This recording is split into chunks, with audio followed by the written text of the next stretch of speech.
Қаланың әрбір мектебінде осындай жас инспекторлар, үгіт бригадалар бар. Олар оқушыларды жолда жүру ережесін бұзбауға шақырады. Мұнымен қатар жыл сайын мен және менің полицейім атты акция дәстүрлі өткізіліп тұрады.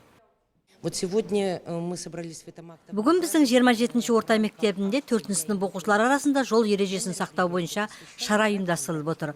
Мұндай шараларды сыныптарда да, сыныптан тыста жиі өткізіп отырамыз. Оған Шығыс полиция бөлімінің салауатты өмір салтын сақтау бөлімінің мамандары қатысуда.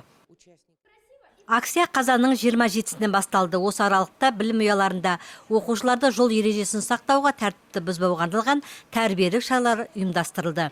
Сурет байқауларда жарияланды. Шығыс полициясы бөлім мамандары акцияның қорытындысын осы 27-ші орта мектебінде өткізіп отыр.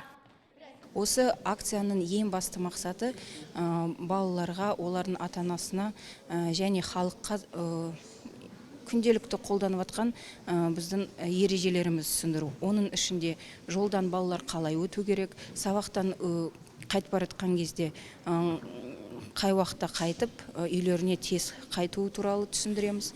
Сонымен қатар бөтен адамдармен көшеде сөйлеспеу, олардың айтылған сөздеріне еріп кетпеу мақсатында сондай түсіндіру жұмыстары жүргізіледі. Сонымен қатар олардың мектепте оқуы, сабақтан кешікпей келмей қалуы, үйлерінде қону-қонбау туралы түсіндіріледі.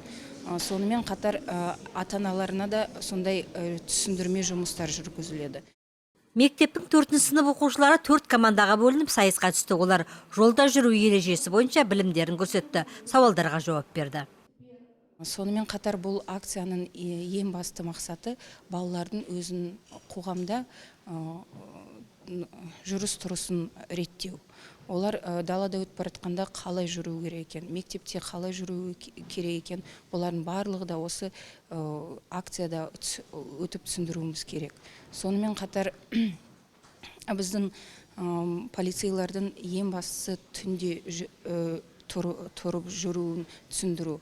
23:00-ден кейін үйлерінен ата-анасыз, заңды өкілдерсіз жүрмеу туралы айтамыз. Сосын развлекательное заведение, ойын-сауық мекемелерінде ата-аналарысыз 22:00 сағаттан кейін жүрмеу туралы, шылым шегу, алкогольдік ішімдіктерді пайдаланбау туралы дәрістер күнделікті өткізіп, осы дәрістердің нәтижелерін осы 27-ші мектепте өткізгелі тұрмыз.